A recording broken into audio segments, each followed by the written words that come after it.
I'm Catherine Pompilio with an episode from the Lawfare archive for March 5th, 2022. We're now a week into Russia's invasion of Ukraine.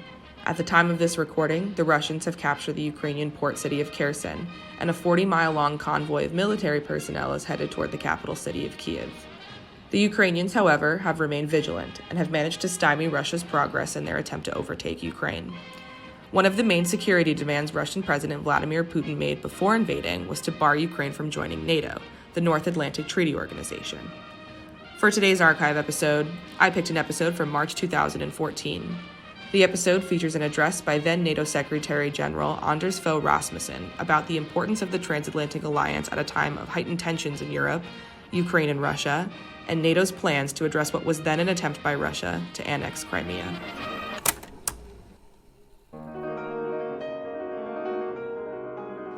I'm Benjamin Wittes, and this is the Lawfare podcast, March 21st, 2014. That was Anders Fogh Rasmussen, Secretary General of NATO, speaking at the Brookings Institution on Wednesday. Rasmussen, a former Prime Minister of Denmark, talked about the value of NATO in this time of heightened tensions in Europe. He talked about Russia and Ukraine and what the alliance is doing about Russia's move into the Crimea. He talked about NATO expansion and why certain Balkan nations still aren't ready to join NATO. He talked about the need for European countries to invest more in defense, and he answered questions from the audience. Introducing Rasmussen is Fiona Hill, Brookings Senior Fellow and Director of the Center on the United States and Europe. It's the Lawfare Podcast, Episode 67, an address from NATO's Secretary General. Ladies and gentlemen, as everyone's getting seated, I'll start with the introduction. I'm Fiona Hill, the Director of the Centre for the United States and Europe here at the Brookings Institution. And on behalf of myself, Strobe Talbot, the President of the Brookings Institution, and all of our senior fellows and other staff, it's a great honour for us today to be able to host Anders Fogh Rasmussen, the current Secretary General of NATO.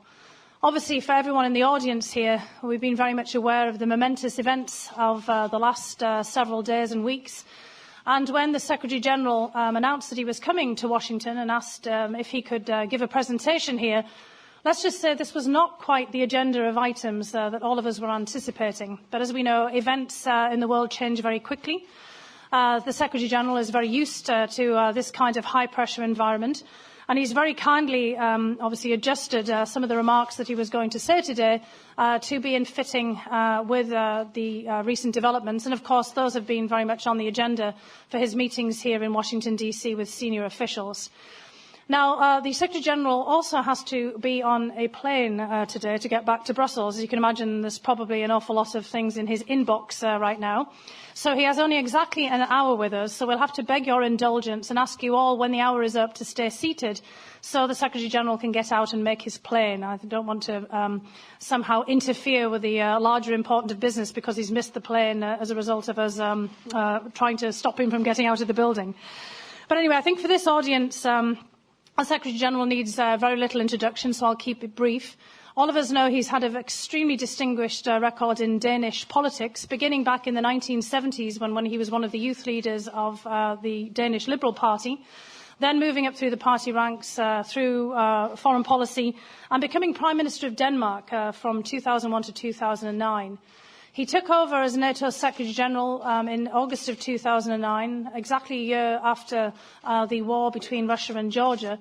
So let's just say his Secretary Generalship, his tenure has now been framed by two major events in the broader European security space. The war in Georgia in 2008, which came after the last NATO summit in Bucharest in 2008, and now what we're seeing unfolding in Ukraine and Crimea, just on the eve, or at least a few months in advance of the next NATO summit, which is to take place in the UK in September. So without further ado, but again with great thanks and great appreciation given the incredible schedule that you're on today, So thank you very much for joining us. We will listen with great eagerness and interest your speech, and then there will be time, and I won't take a moderator's prerogative, I promise. We'll turn right over to questions from the floor. So please, when we get ready for that, be prepared to identify yourself and keep questions as short as possible so that we can give the Secretary-General as much time as we possibly can to be able to answer and be able to engage in a real dialogue with you. Thank you very much.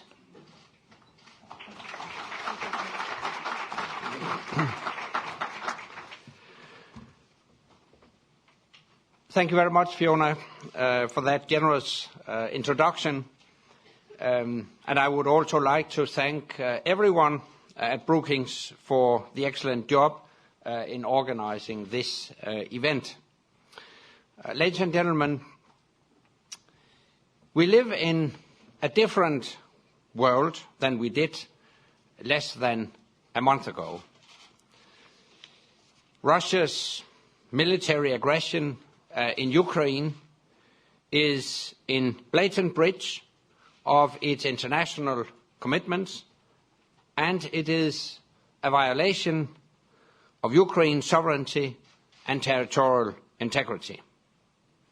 The annexation of Crimea through a so-called referendum held at gunpoint is illegal and illegitimate. And it undermines all efforts to find a peaceful political solution. This is a wake-up call for the Euro-Atlantic community, for NATO, and for all those committed to a Europe whole, free, and at peace. We know that we cannot take our security for granted. We have seen other crises in Europe in the past decades, the Western Balkans in the 1990s, Georgia in 2008, but this is the gravest threat to European security and stability since the end of the Cold War. First, because of its scale, with one of the largest movements of troops for many decades.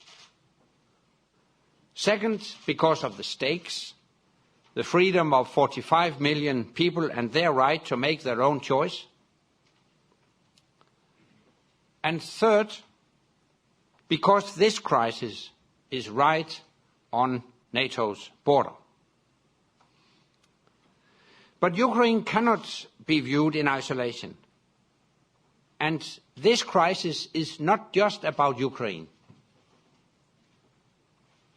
We see what could be called 21st century revisionism.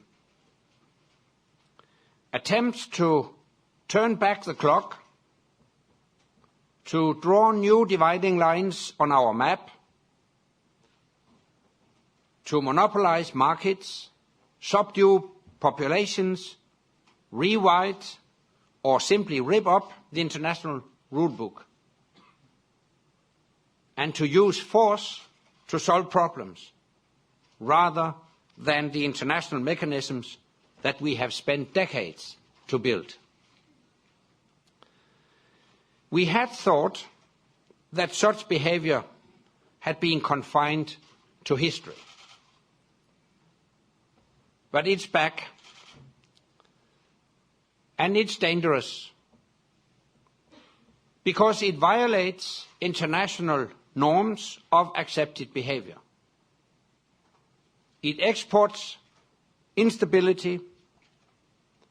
It reduces the potential to cooperate and build trust. And ultimately, it undermines our security. Not just NATO's or Ukraine's security, but also Russia's. If the rules don't apply, if agreements are not honored, certainly Russia also stands to suffer the consequences. Russia was among those who committed in 1994 to respect Ukraine's territorial integrity and sovereignty. Russia pledged not to threaten or use force against Ukraine. By turning its back on that agreement, Russia has called into question its credibility and reliability as an international actor. And its steps to annex Crimea are a clear violation of the United Nations Charter. Russia must honor its international commitments, cease all military activities against Ukraine, and seek a peaceful political solution, including through direct dialogue with the government of Ukraine, because on its current course, Russia is choosing increased international isolation.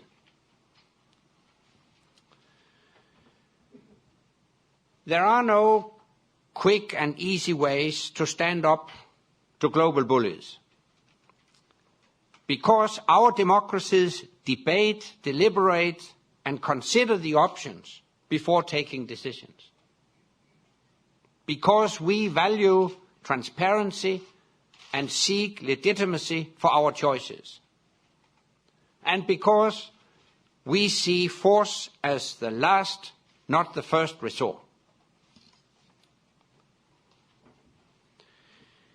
The only way to address such challenges is for Europe and North America to stand together.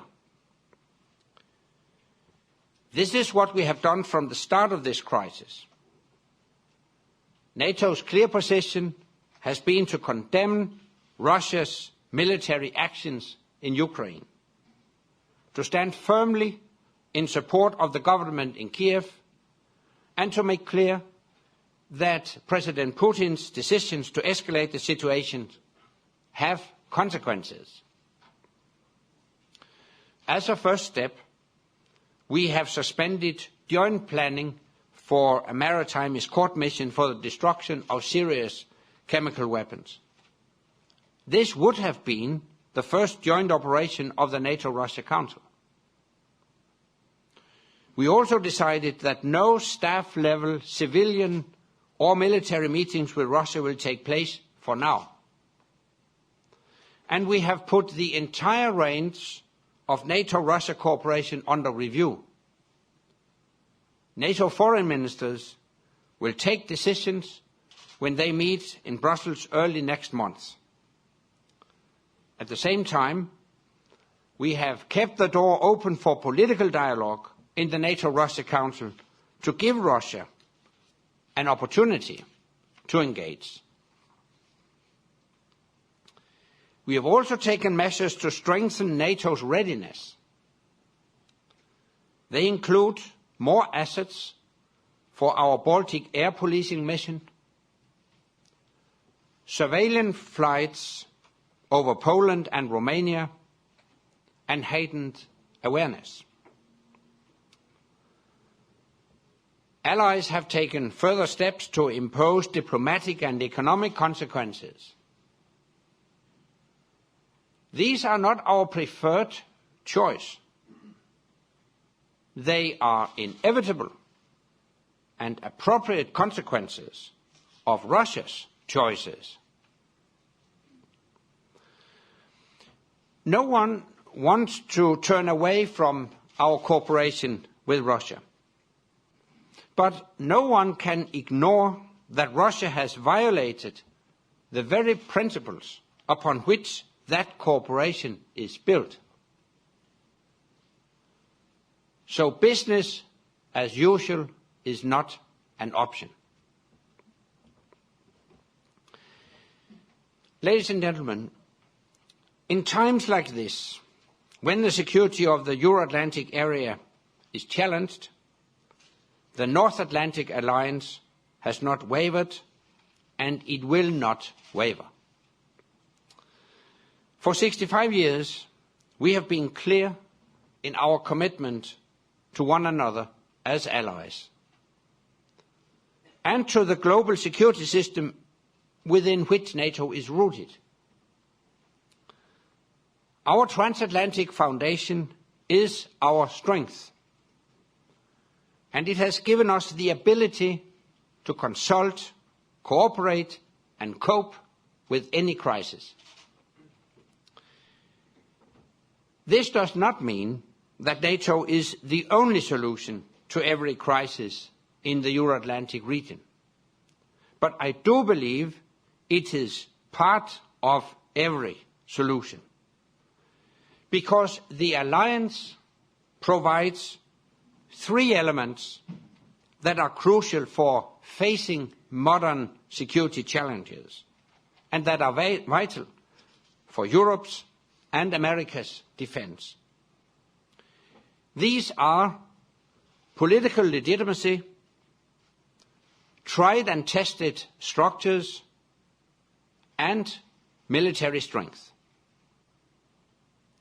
Now, first, political legitimacy.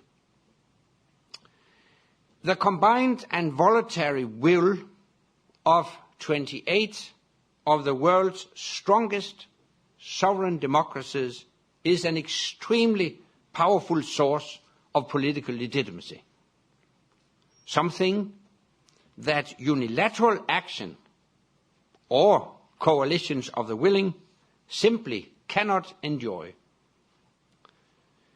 This carries over into our missions and operations. It attracts partners whose political support and military contributions add to our broader international legitimacy. Our ISAF mission in Afghanistan is a clear example. It has included 50 countries, all 28 allies and 22 partner nations. That's 1/4 of all the world's countries. The biggest and most effective coalition in recent history. A coalition that only NATO could have gathered and commanded. And that leads me to my second point. NATO provides tried and tested political and military structures. We have a unique permanent forum for political consultation, where North Americans and Europeans meet every day to debate and decide how to ensure our collective security. Just 2 weeks ago, we met at Poland's request to consult within the framework of Article 4 of the Washington Treaty. This allowed us to immediately address the security concerns of one of our members and to reaffirm our solidarity. Our political and military structures also provide us with a permanent crisis response system, so we can react quickly and effectively to any concern, with political measures, with military measures, or an appropriate mix of the two. We also have the permanent NATO military command structure. So when we decide to take any military action, we have the right framework with the right skills and the right people already in place. We have headquarters that can be deployed quickly to command operations and missions. We have reaction forces on standby, and we can bring the necessary military contributions together quickly from NATO allies as well as from over 40 partner nations on 5 continents. Time and again, when an ally has felt its security under threat, we have come together and quickly provided the necessary support. After 9/11, when we deployed surveillance planes here to the United States, during the Syria crisis, when we deployed Patriot missile defense systems to Turkey, and today, when our surveillance aircraft are monitoring our borders in Eastern Europe. Now imagine that NATO did not exist. Every time a crisis broke out, a political and military framework would have to be built from scratch.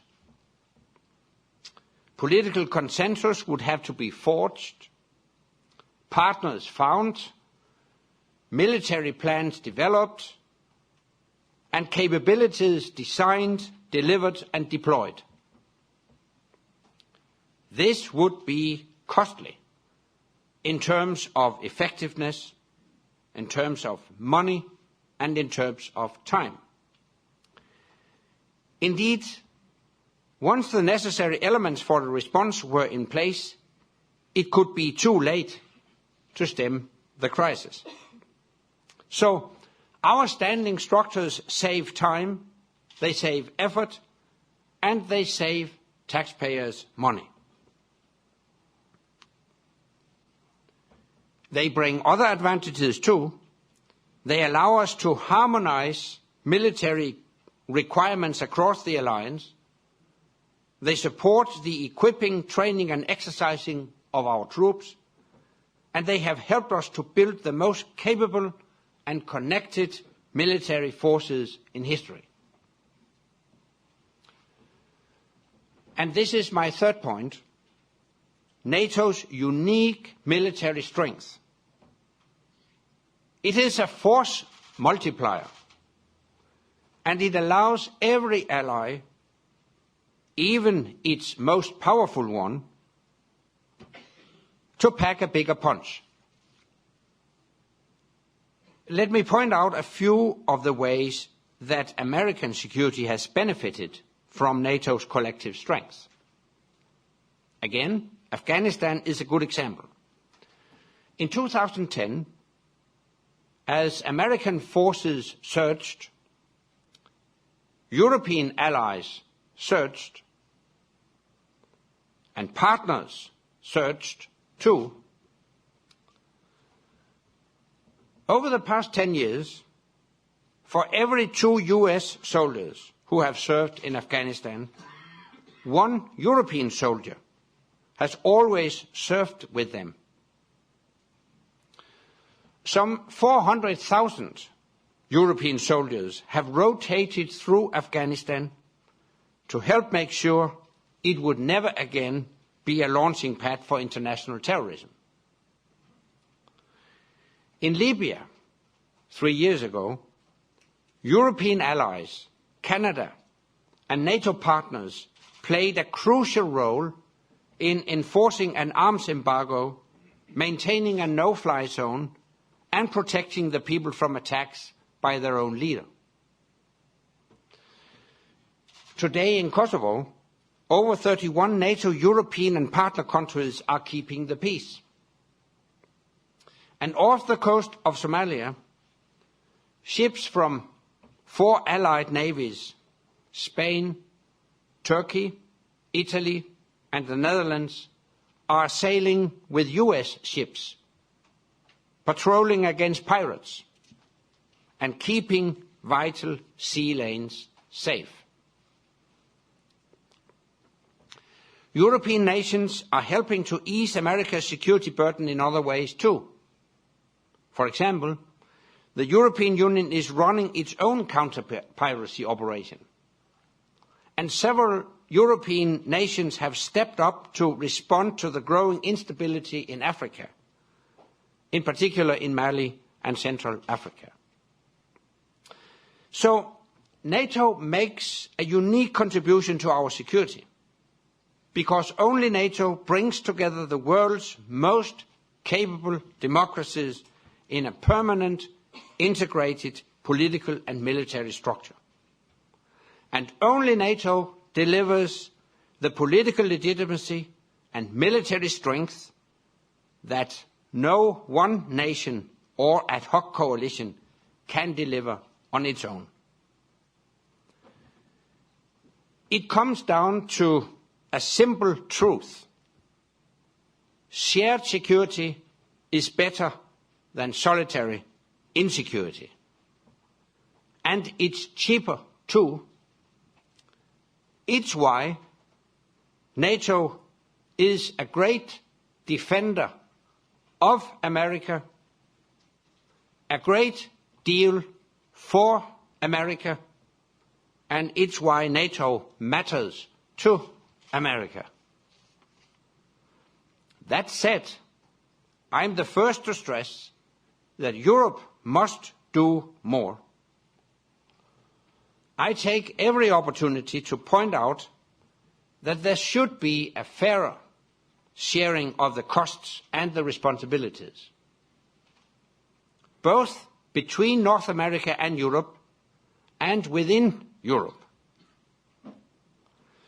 And developments in Ukraine are a stark reminder that security in Europe cannot be taken for granted, and that neither Europe nor America can come up with a solution alone. That's why I will continue to remind European nations that they need to step up politically and militarily to hold the line on defense cuts, to increase their defense spending, and to work together to fill key capability gaps, including missile defense, cyber defense, and joint intelligence surveillance and reconnaissance.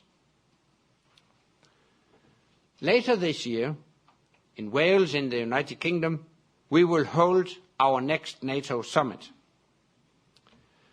We need to take tough decisions in view of the long-term strategic impact of Russia's aggression on our own security. Our commitment to the security of allies is unbreakable. We will bring our ISAF mission to a close and prepare our future partnership with Afghanistan. We will ensure we have the right capabilities we need to address the modern threats we face, like cyber attacks and missile proliferation. And we will strengthen our partnerships with like-minded countries in our neighbourhood and around the world. Our Wales Summit will move us along a path we have paved together to ensure our alliance is even better suited to meet the collective security requirements of every allied nation, including your own, and fit to face any challenge the future may hold. Ladies and gentlemen, as recent events have shown, we continue to face critical security challenges, and new challenges are emerging all the time. An environment where countries decide they can redraw the geopolitical map, use the cyber domain to cause harm, or attack innocent people because of political and ideological disagreement. We must stand united in the face of all those challenges which make our world more dangerous and unpredictable. Our common history shows us the way. In June, we will commemorate the 70th anniversary of the D-Day landings. I remember my own visit to Normandy, together with my family, seeing the beaches where so many Allied troops, European and American, gave their lives for freedom. Walking past the rows of white headstones that mark those soldiers' graves. Those brave soldiers who stormed the Normandy beaches knew then what we must not forget now, that sharing security today means preserving freedom, democracy, and prosperity for tomorrow. That's the spirit in which NATO was founded. And that's why NATO matters for the United States and for all the allies today and in decades to come. Thank you.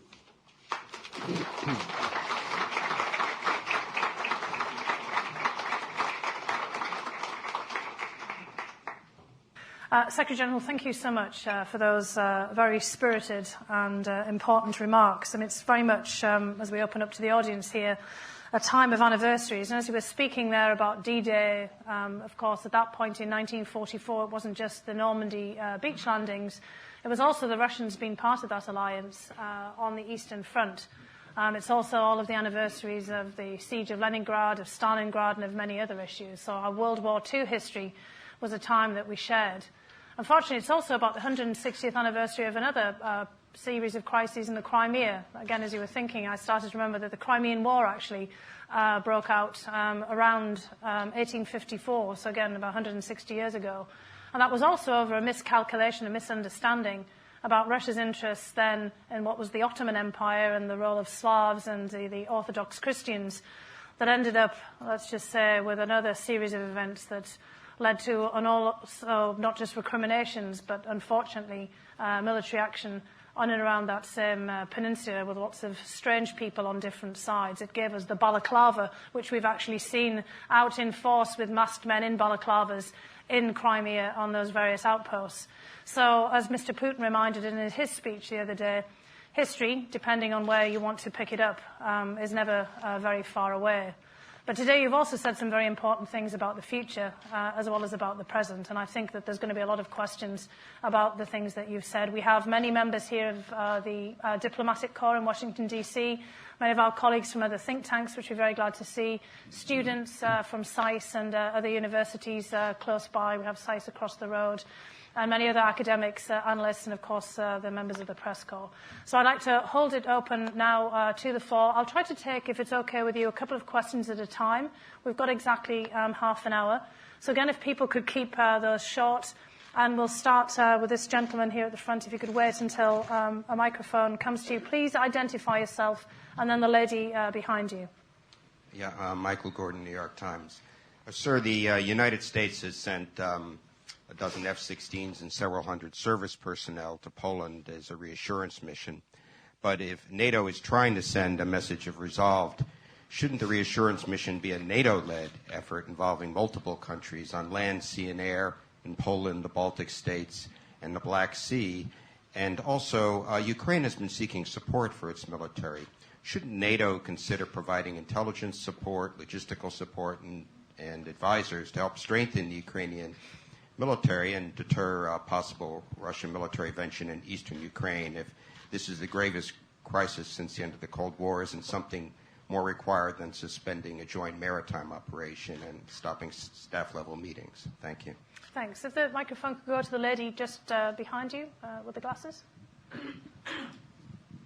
Thank you. Lara Jakes with Associated Press. This is a good segue from Michael's question. You mentioned ongoing NATO missions in Kosovo, off the Somali coast, and of course in Afghanistan. So as NATO now focuses on European security as a result of Russia's aggressions, and in a world of dwindling resources, how will that affect military operations or strategy in other missions, particularly Afghanistan? Thank you. Thank you. Secretary General? To start with the latter, we have the capacity. Does it work? Yeah, now it works. Yes.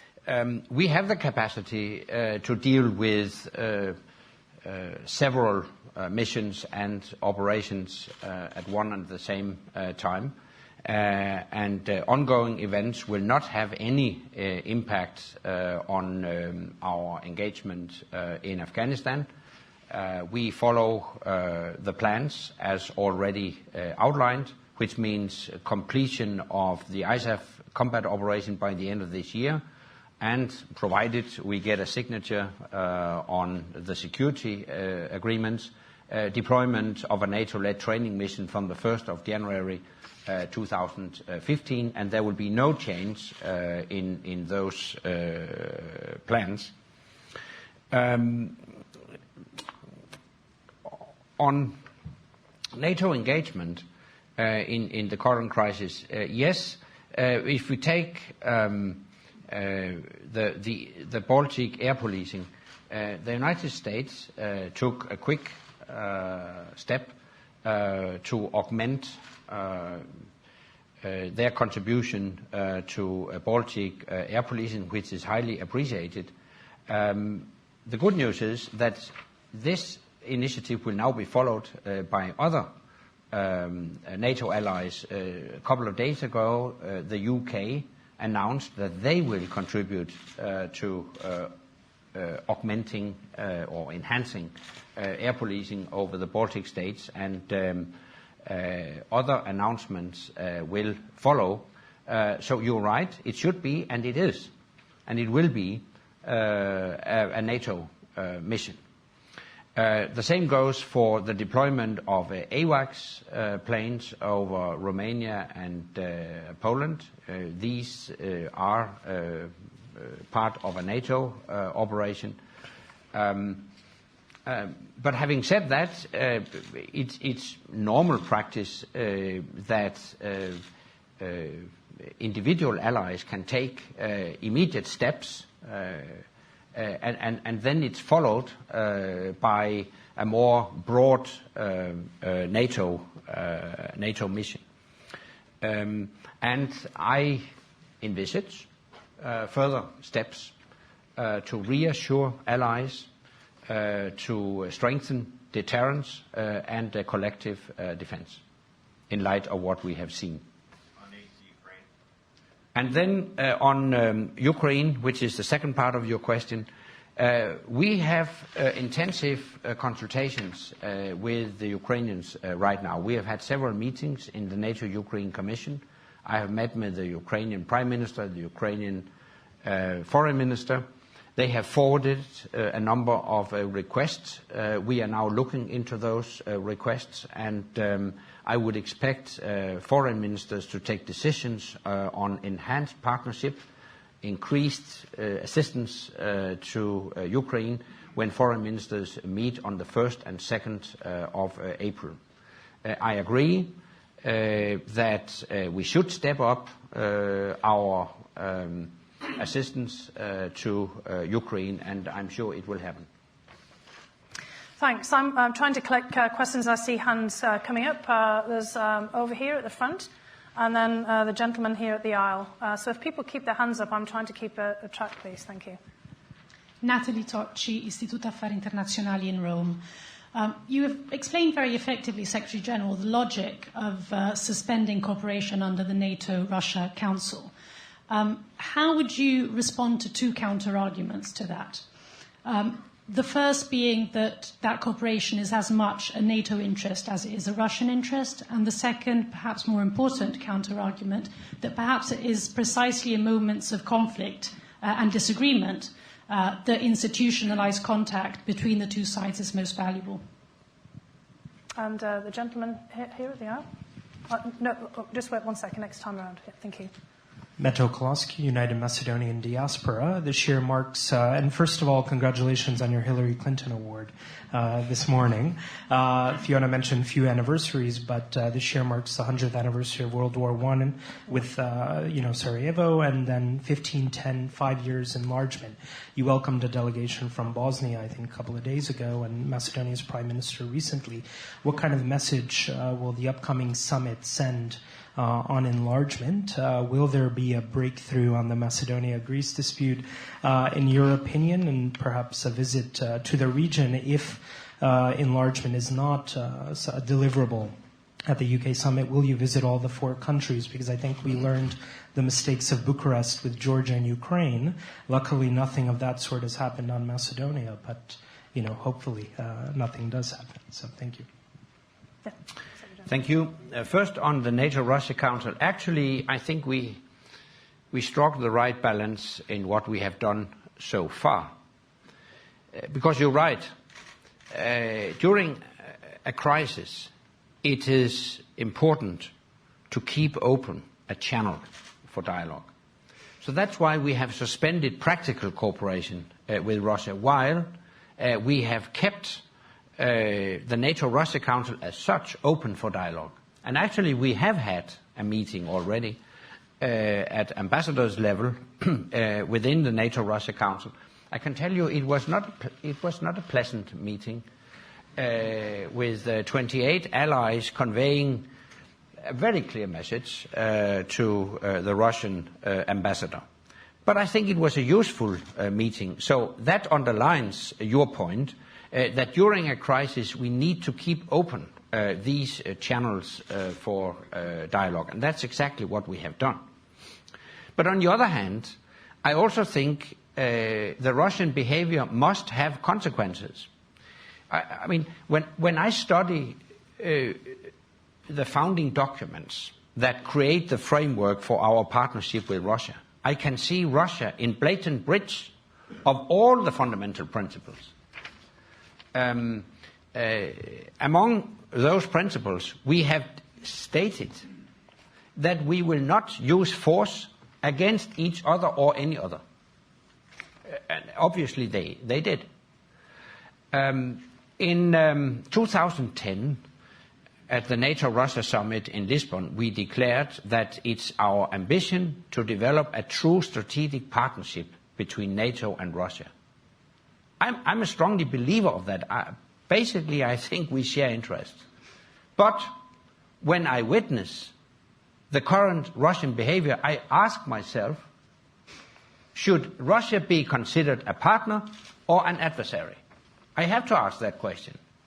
And many allies ask that question.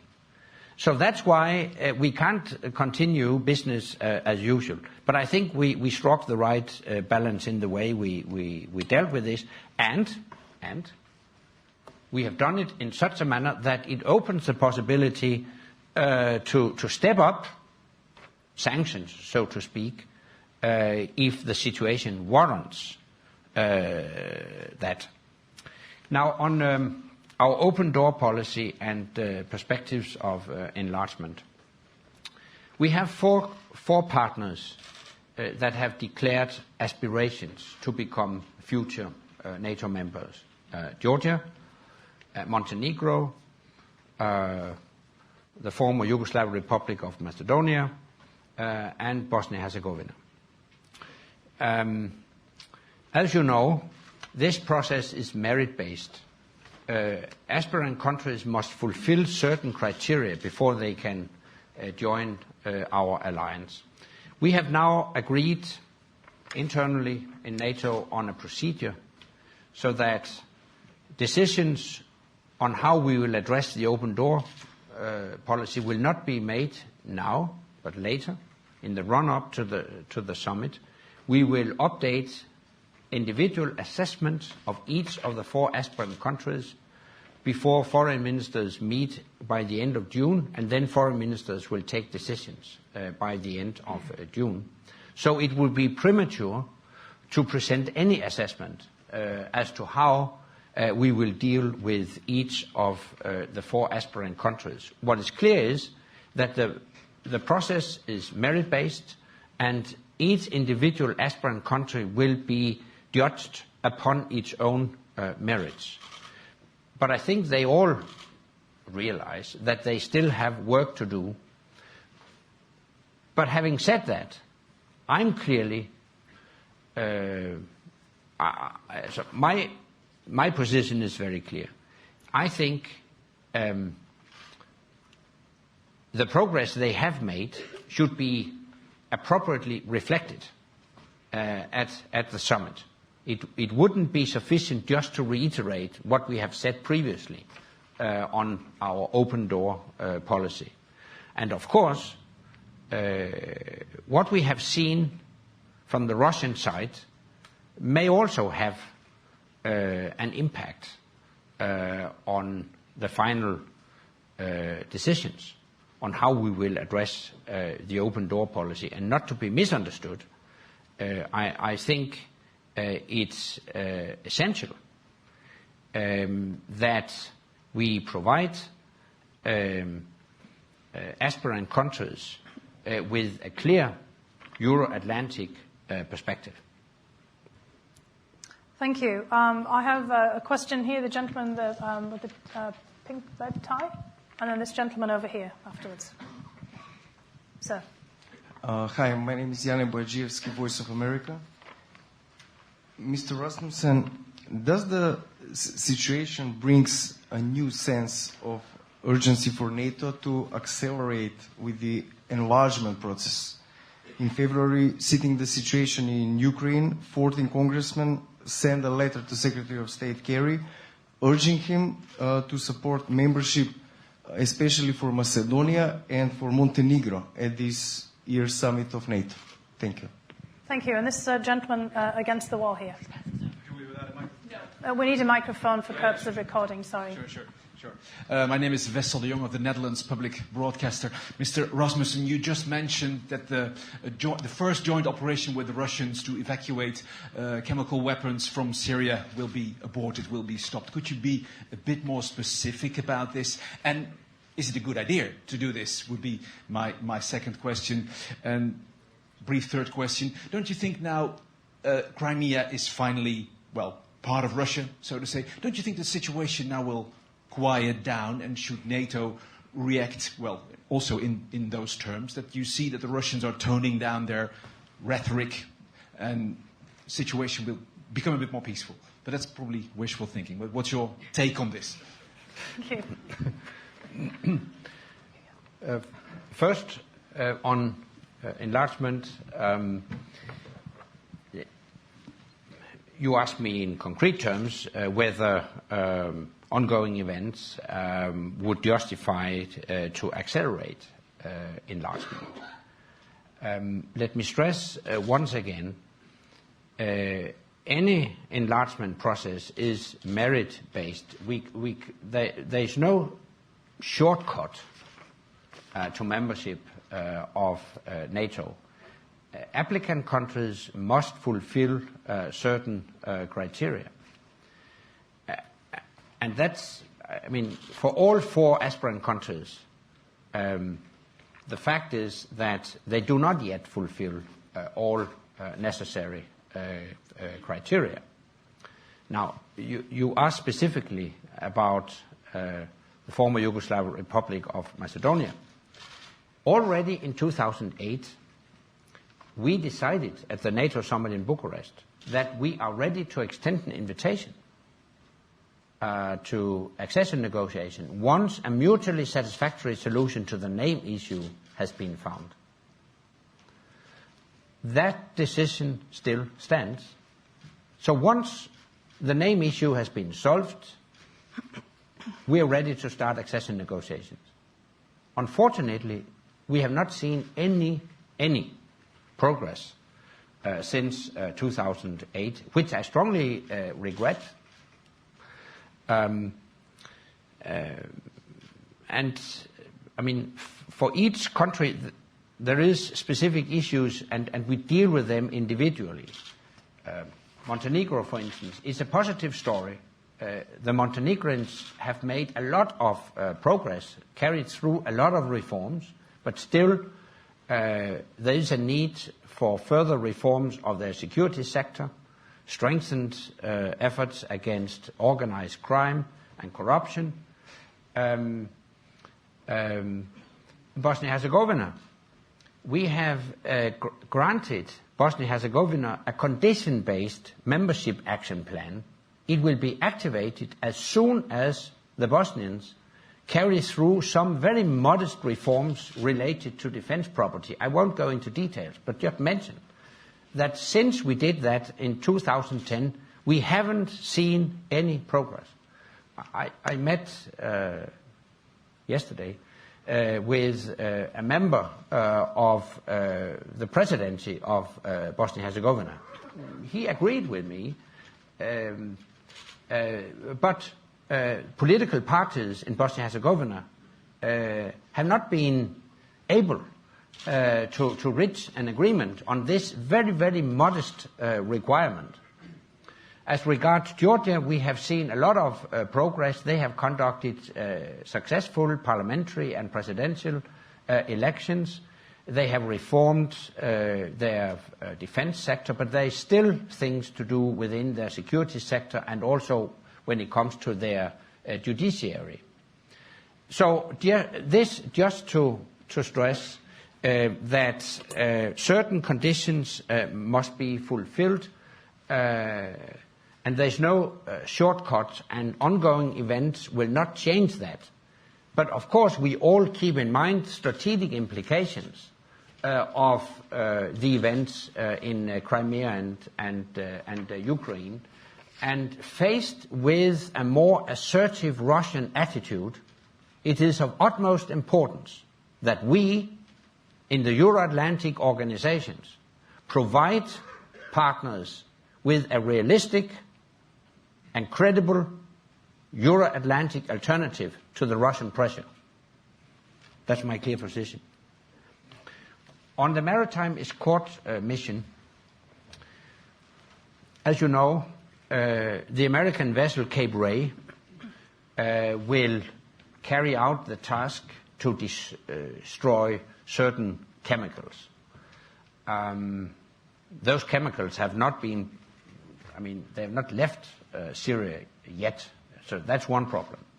But we had prepared everything to provide effective protection of Cape Ray during that process. And we had suggested that it could be a joint NATO-Russia maritime escort mission, the first ever. But now we have suspended it. But let me stress, you ask me, is it a good idea? Let me stress, it will not affect the destruction of chemicals. That destruction will still take place. The ship will be appropriately protected, but without Russian participation. That's all. Well, there was a final point. Yeah, if the situation is not calming down. Yes. The wishful thinking. Sorry. I think it is wishful thinking in a way, because my major concern is that this won't stop. Crimea is one example, but I see Crimea as an element in a greater pattern, in a more long-term Russian, or at least Putin, strategy. So, of course, our major concern now is whether he will go beyond Crimea, whether Russia will intervene in the eastern parts of... yes. And? So, we are vigilant. We have seen a pattern. If you have a look at the whole region, you see protracted, frozen conflicts in Transnistria, Abkhazia, South Ossetia, now maybe in another form, but still Crimea. I would add to this also Nagorno-Karabakh. And if you look at all this, you will see an overall Russian strategy. It serves their long-term strategic interests to keep instability in that region. That can be used, among other things, to prevent countries in that region to seek Euro-Atlantic integration. That's my major concern. Thank you. I fear, because we've only got 5 minutes left, that it may be difficult to get to all the questions. There was a cluster of the three people over here, starting with the gentleman with the glasses, the lady behind him, and then the other gentleman. So the gentleman with the glasses closest to the window first, sorry, and then the lady behind you, and then back to you. Thank you. I'll just try to take the three of you together. Hi, my name is Sahil Shah, and I'm a second-year undergraduate at the George Washington University. My question today is in regards to NATO's nuclear declaratory policy and the prospects for reducing reliance on nuclear weapons in NATO's grander security policy. As obviously from the United States perspective, as long as U.S. tactical weapons remain deployed in Europe, all of NATO has a stake in their security. So how does the debate over NATO nuclear policy and non-strategic nuclear weapons deployed both by NATO and Russia also fit into September's agenda? Thanks very much. And if you just pass the microphone to the lady behind you. Thank you. Hi, Rachel Oswald, National Journal. My question kind of follows that. There was a recent congressional report that found that the Pentagon's time schedule for achieving certain missile defense capabilities in Romania and Poland against respectively medium and intermediate range ballistic missiles could be too optimistic. What are your thoughts on that conclusion? Thanks. And then the gentleman who originally had the microphone. Konstantinos Kanelopoulos from American University and the Transatlantic Academy. As the United States and the European Union are negotiating the Transatlantic Trade and Investment Partnership, the so-called Economic Nato, don't you think that it's essential that we have a transatlantic conversation when it comes to security defense to a greater extent that the EU's delivered in December? And then secondly, with the symbolic departure of the last US tank in April from Europe and the end of the ISAF mission in Afghanistan, don't you think that it's essential that NATO re-examines its role in the 21st century? Don't you think that the alliance maybe needs to reinvent itself, as it did after the end of the Cold War? Thank you very much. Thank you. Yep. Interesting questions. First, on our nuclear policy. We adopted a new strategic concept in 2010, and also in that strategic concept addressed the nuclear question. We declared that we subscribe to the long-term vision of a world without nuclear weapons. Actually, that's not breaking news, because most of the countries in the world subscribed to that vision already in 1970 when they signed the Non-Proliferation Treaty. So we are all committed to that long-term vision of a world without nuclear weapons. We also declared that we will work hard to create the conditions for fulfilling that vision. But having said that, we added that as long as nuclear weapons exist, NATO will remain a nuclear alliance. Now,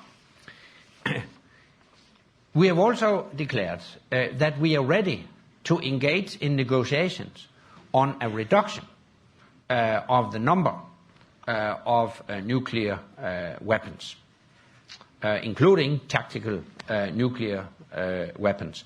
But we have added that it should take place in a balanced manner. And the fact is that since the end of the Cold War, NATO countries have reduced the arsenal of nuclear weapons drastically. I emphasize, drastically, while we have not seen a similar reduction on the Russian side.